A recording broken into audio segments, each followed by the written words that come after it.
Poutine vient de lâcher une bombe.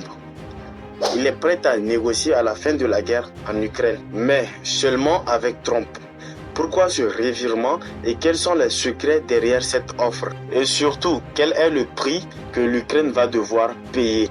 Aujourd'hui, je vais te révéler les détails choquants de ce plan et pourquoi l'Europe est au bord de la panique. Le 24 janvier 2025, Vladimir Poutine déclare: nous sommes ouverts à des négociations avec les États-Unis, mais seulement si Trump est impliqué.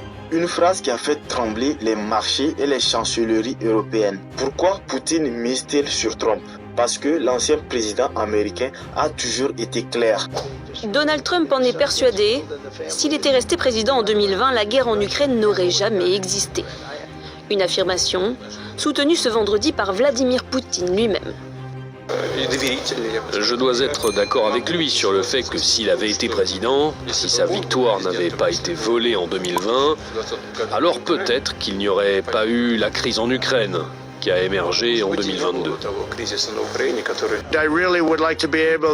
Il y a une chose très importante, j'aimerais vraiment pouvoir rencontrer le président Poutine et mettre fin à cette guerre. Et ce n'est pas pour l'économie ou autre chose que je dis ça, c'est du point de vue des millions de vies qui sont gâchées. Des jeunes gens magnifiques sont abattus sur le champ de bataille. Vous savez, les balles sont sur un terrain très plat et il n'y a pas de cachette. La seule chose qui peut arrêter une balle, c'est un corps humain. There's no hiding, and the only thing going to stop the bullet is a human body. J'ai vu des photos de ce qui s'est passé, c'est un véritable carnage. Nous devons vraiment mettre fin à cette guerre est horrible. We really have to stop that war. That war is horrible. Mais à quel prix? Selon des sources proches du Kremlin, un deal est déjà sur table. L'Ukraine perdrait 20% de son territoire et l'Europe n'aurait pas son mot à dire. C'est un cauchemar pour l'Europe.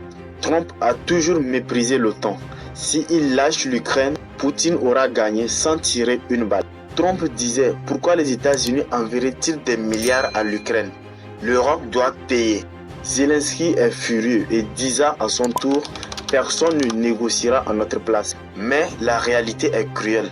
Sans les armes américaines, l'Ukraine ne peut pas tenir. Selon le Pentagone, Trump pourrait couper 90% de l'aide militaire à l'Ukraine dès janvier 2025.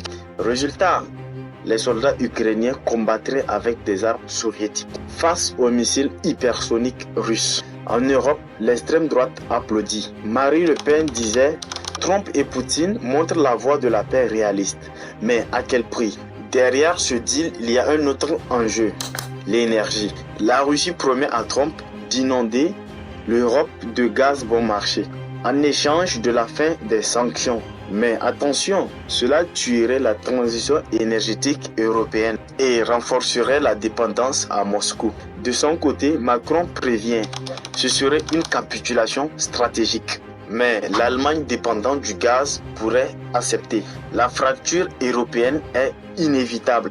Alors, ce deal est-il une chance pour la paix ou une trahison historique? Une chose est sûre, l'Ukraine est prise en étau entre deux géants qui se moquent de son destin.